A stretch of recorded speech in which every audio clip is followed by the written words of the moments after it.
Yes, doctor, stress, anxiety and burnout, unfortunately.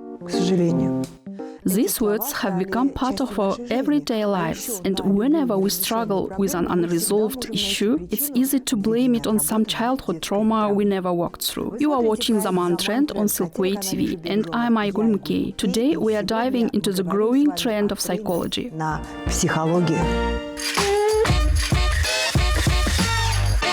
Just 20 or 30 years ago, most people thought of psychology strictly in a clinical sense. It belonged in hospitals with doctors treating patients. Then came American films, where characters casually visit their therapists, have personal doctors and pay hefty fees for sessions.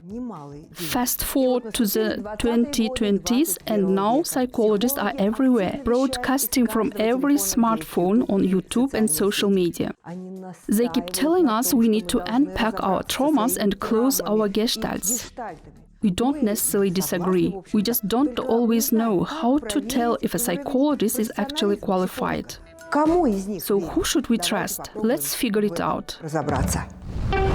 At its core, being a psychologist means helping people navigate their struggles and worries. Anyone, regardless of age or social status, may find themselves in need of psychological support. A psychologist's job is to help people understand themselves, process their emotions, and find a way forward in tough situations. But they are not medical doctors. They can't prescribe medication or provide medical treatment. Instead, they offer emotional support and help restore psychological well-being. There are many branches of psychology: counseling, child psychology, behavioral and special education psychology, and more. The field of work depends on the specialization. It could be a school, a support center, a corporate office, or private practice. In Kazakhstan, psychology is widely taught across cities and regions, mostly in pedagogical universities. The profession is quite popular, and we're watching the point where seeing a psychologist is no longer unusual. Our first guest, Ghalia Baghdad, has built an impressive career in the field. One of her proudest achievements is working with champion athletes. As she explains, athletes are trained from childhood to be faster, stronger, and better, but very few are taught how to work on their mental state, emotions, and inner struggles. There was a time when seeing a character in a movie regularly visit a psychoanalyst for years felt completely absurd to us. But now we're seeking and recommending psychological counseling. But what does it mean? Psychology, coaching, NLP, various forms of working with people, all of these fall under what is known as a helping profession. Let's switch gears for a second, okay? Why don't we try a simpler role-playing exercise? Kelvin, you be Kelvin and I will become Maggie. I'm confused. Сейчас основной больше, будем говорить, тенденция к интегративной психологии, когда интегрируются все методы. Right now, the big shift in psychology is toward an integrative approach, combining different methods into one cohesive system. If you think about it, psychotherapy mainly focuses on the past. То есть сломленное. It helps people process traumatic experiences, things their minds couldn't cope with at the time, so they can heal and move forward. But the field I specialize in, the one I teach, is centered around positive psychology, coaching, NLP. Instead of looking back, we focus on the present, where you are now, and most importantly, on creating the future you want. And that, dear viewers, is the key difference. Psychotherapy is about repaying the past. Coaching and NLP are about optimizing the present to create the future you want. Ghalia Baghdad is a psychologist, coach, and specialist in neuro-linguistic and integrative psychology. According to her, modern psychology isn't just about resolving past issues. It's about setting yourself up for a positive future. One of her proudest achievements is working with Olympic champions. Before the Paris Olympics, I worked with the national judo team, helping them prepare for the games. It was an incredible experience because until then I had mainly worked one-on-one with athletes, helping them achieve their personal goals. But this time I was working with an entire team. I'm especially grateful to the head of the association who recognized something crucial. Our athletes were physically gifted, brilliant, and fully capable of winning on the world stage. But something wasn't clicking mentally.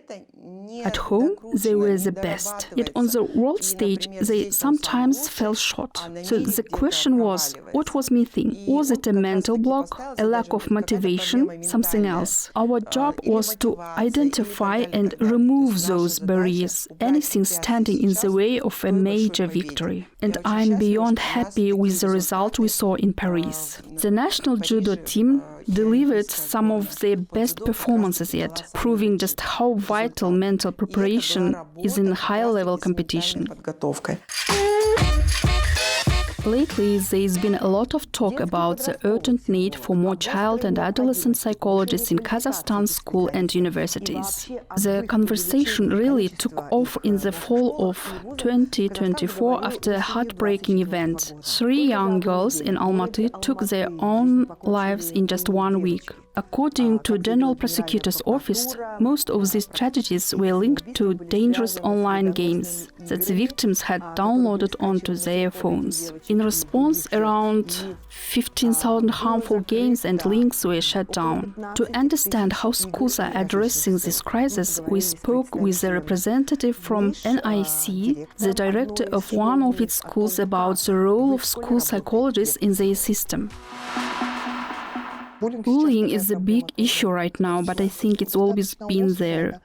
We just didn't used to call it that. When I think back to my own school years, it was definitely happening. The real problem was that we were far too tolerant of it. Sometimes we were even part of it, either as bullies or as victims. Now there is much more awareness, and that's a step in the right direction.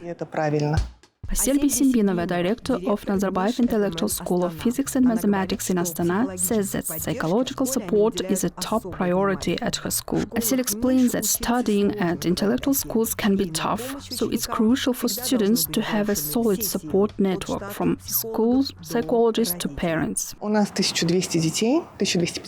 We have 1,250 students and a team of 4 psychologists. Each psychologist is assigned to specific students and classes. One of our key initiatives is a 7th grade adaptation program designed to help students transition into Nazarbayev intellectual schools at the challenging age of 12-13. These students come from different schools, and the program focuses on making them feel comfortable in a new environment and helping them develop strong communication skills. Our psychologists also run diagnostic assessments to identify students experiencing anxiety or signs of depression. When necessary, they provide individual support, working closely with both the child and their parents to prevent serious consequences. Another major priority is anti-bullying. This year, all Nazarbayev intellectual schools, as well as a number of public schools, joined the Kiva program, an anti-bullying initiative developed by the University of Turku in Finland. It's a well-structured system that gives clear, step-by-step guidance on how to handle bullying incidents, making it much easier for the staff to take action. With this program, every teacher and staff member knows exactly what to do if they witness bullying. More importantly, students know where to turn for help. Finland was one of the first countries to take a serious approach to tackling school bullying.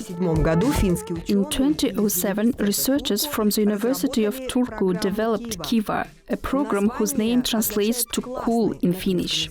What sets Kiva apart is its comprehensive approach. It doesn't just focus on bullies and victims, but involves the entire school community. Instead of relying on punishment, the program emphasizes prevention and encourages bystanders to take action rather than turn a blind eye. Through lessons, interactive activities, and virtual simulations, students develop empathy, learn how to support each other, and build healthy relationships. Thanks to Kiva, bullying in Finnish schools has dropped by 40%, and the program is now being implemented in schools across dozens of countries. The open flow of information today has made it easier for experts to share their knowledge, but unfortunately it's also given a platform to non-experts. That being said, there has been a positive shift in how people view mental health support. Both parents and children now see working with psychologists as normal. It's no longer associated with stigma or the idea that something must be wrong with you or your child. Instead, therapy is starting to be seen as just another form of self-care, like going to the doctor for a checkup. One of the biggest challenges for children's mental health was COVID-19 and the lockdowns. Being stuck at home for so long really affected their ability to communicate and socialize, and many struggled to adjust when they finally returned to school. That's when mental health support became more critical than ever. The Kiva program doesn't claim to eliminate bullying completely, because, let's be honest, bullying has always existed and always will. Instead, it provides schools with a clear, structured system to deal with it effectively. The program lays out exactly how to respond, what to say to victims, how to approach the bullies, how to involve parents, and how to guide teachers. It takes years of research and experience and turns into a practical, easy-to-follow strategy. According to UNICEF, 1 in 7 teenagers worldwide struggles with mental health disorders, and nearly 40% of students show symptoms of anxiety and depression. The reasons vary. Academic pressures, social media, and a lack of understanding from adults all play a role. The most common issues among today's youth are high anxiety, stress, and low self-esteem. We've also introduced a fantastic program called Strong Family to help 7th graders adapt to their new school environment. For 7 weeks, every Saturday, 7th graders attend sessions with their parents, diving into discussions about family relationships. As a result, parents get a deeper understanding of their kids and their form tutor, children connect better with their classmates, and parents within the same class get to know each other better. It's all about fostering a sense of community. This initiative was inspired by a successful South Korean program.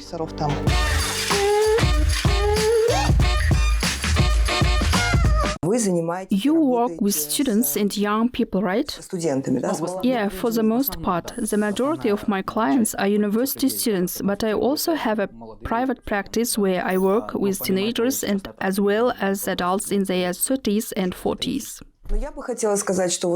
As a journalist and a bit of skeptic, I have to say, if there is anyone who truly needs psychology, it's young people, especially students. They are stepping into a whole new phase of life, leaving school, leaving their family home. Let's talk about these cases.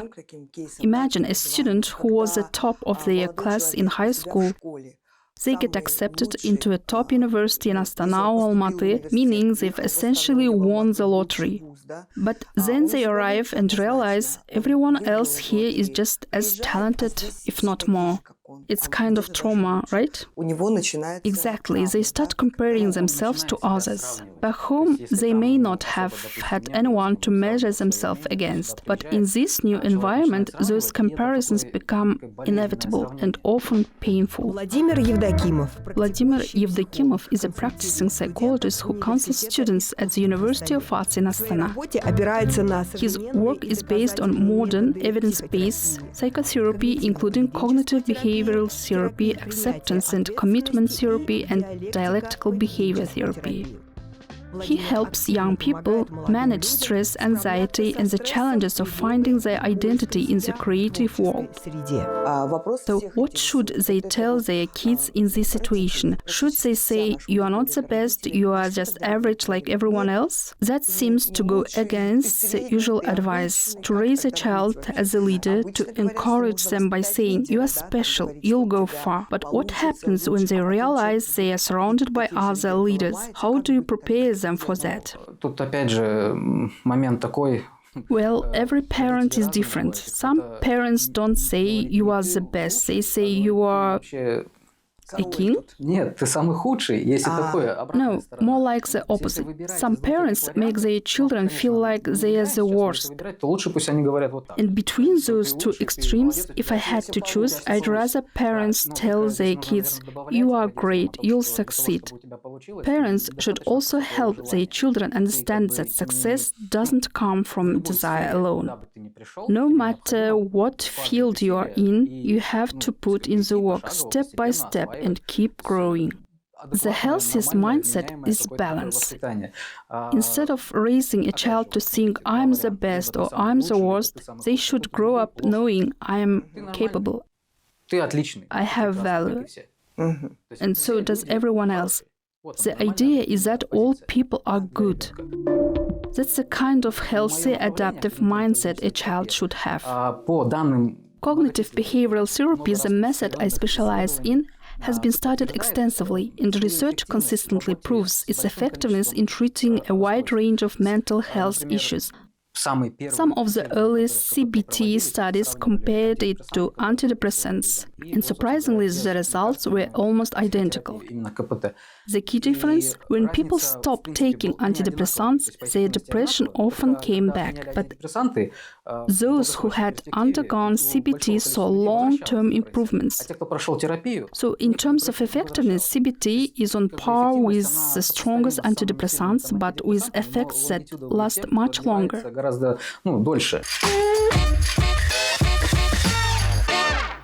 Арт-терапия, гештальт-терапия или вот когнитивно-поведенческая Art therapy, gestalt therapy, and cognitive behavioral therapy, which our guest Vladimir Evdokimov specialized in. Это все традиционные. There is also hypnosis. Традиционные All of these are methods in traditional psychology. Еще то, что идет. But beyond these practices, there are other methods that closely intertwine with psychology, yet take a slightly different path. Расстановки по For example, systematic constellations by Bert Hellinger, meditation, spiritual development, or even transformational games, which have been gaining quite a bit of popularity. довольно популярна. Experts have long recognized that games aren't just a pastime for kids. They can actually be powerful tools for problem solving. Take chess, for example. Back in the Middle Ages, it wasn't just a way to sharpen the mind. It was also used to develop military strategy and tactics.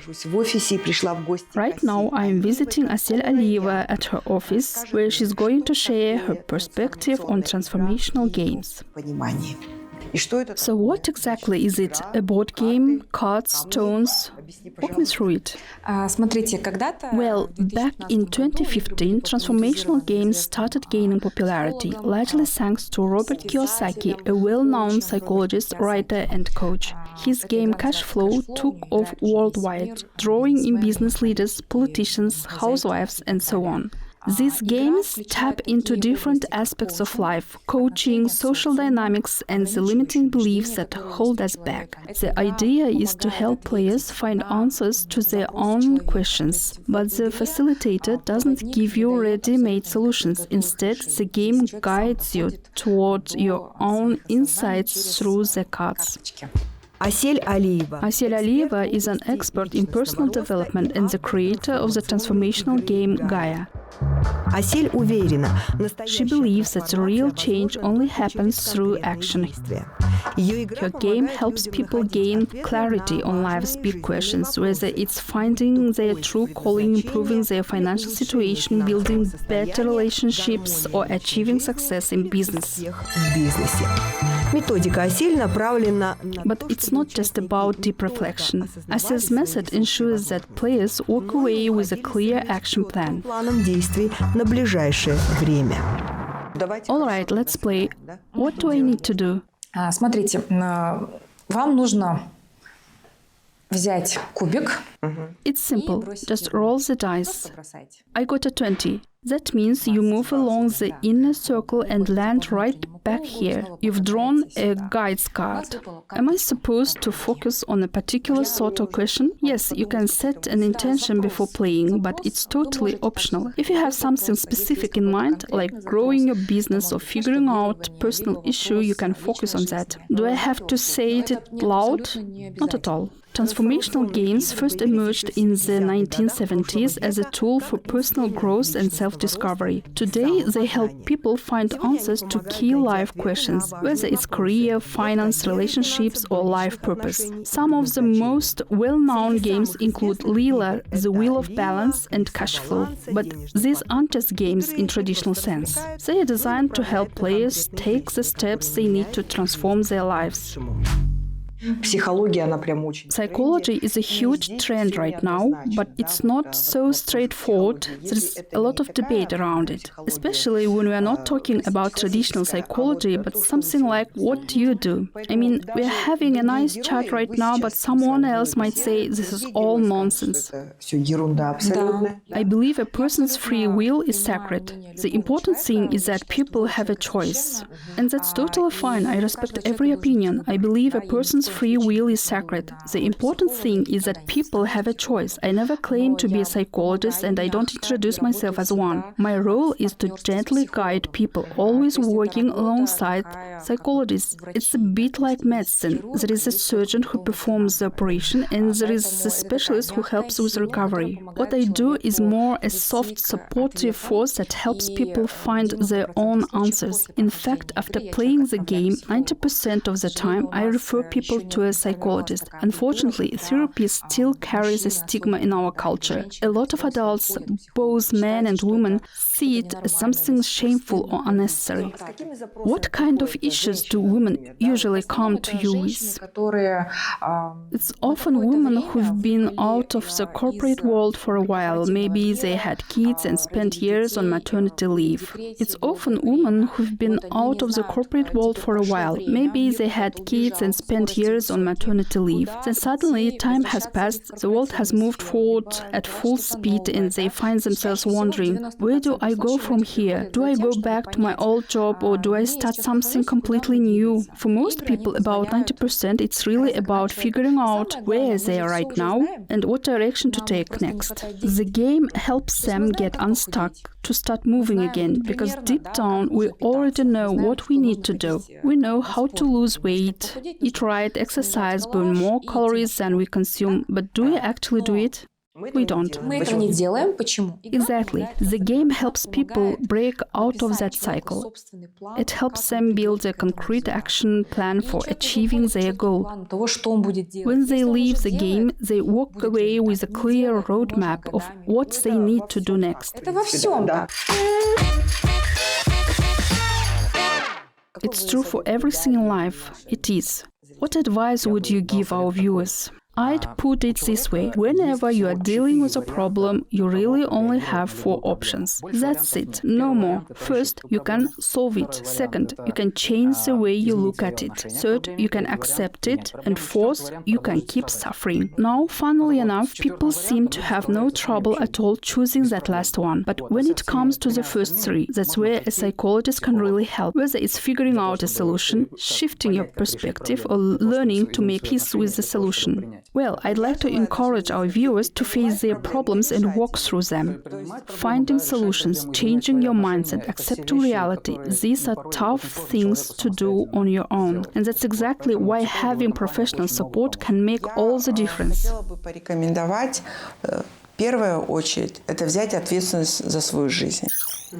Потому что часто люди не хотят брать ответственность за свою жизнь. For me, the most important thing is taking responsibility for your own life. A lot of people don't want to do that. It's easy to blame the government, parents, school, or anything else. And then they stop there.